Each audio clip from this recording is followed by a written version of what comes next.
ADC নির্বাচনের আগে তেলিয়ামুড়ায় চূড়ান্ত প্রস্তুতি, রিটার্নিং অফিসারের ভূমিকা নিয়ে উঠেছে প্রশ্ন। রাত পোহালে ত্রিপুরা স্বশাসিত জেলা পরিষদ বা এডিসি নির্বাচন, তার আগে তেলিয়ামুড়ায় ভোট কর্মীদের মধ্যে চূড়ান্ত ব্যস্ততা লক্ষ্য করা গেল শনিবার। তেলিয়ামুড়া মহকুমা শাসকের কার্যালয় চত্বরে সকাল থেকেই ভিড় জমাতে শুরু করেন বিভিন্ন স্তরের ভোট কর্মীরা। ইভিএম মেশিন সহ নির্বাচনী সামগ্রী সংগ্রহ করে নিজ নিজ পোলিং স্টেশনের উদ্দেশ্যে রওনা দেওয়ার প্রস্তুতিতে ব্যস্ত ছিলেন তারা। 11 নম্বর তেলিয়ামুড়া মহারানীপুর এডিসি আসনে মোট 48টি পোলিং স্টেশন রয়েছে। এই আসনে মোট ভোটারের সংখ্যা 31,767 জন।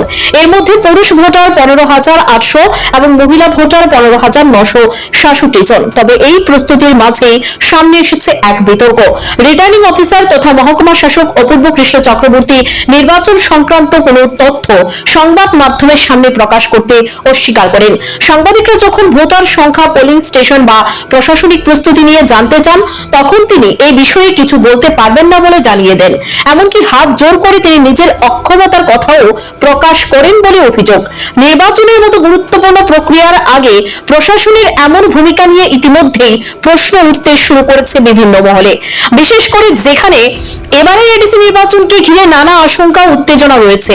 সেখানে এই নীরবতা আরো উদ্বেগ বাড়াচ্ছে বলে মনে করছেন অনেকে।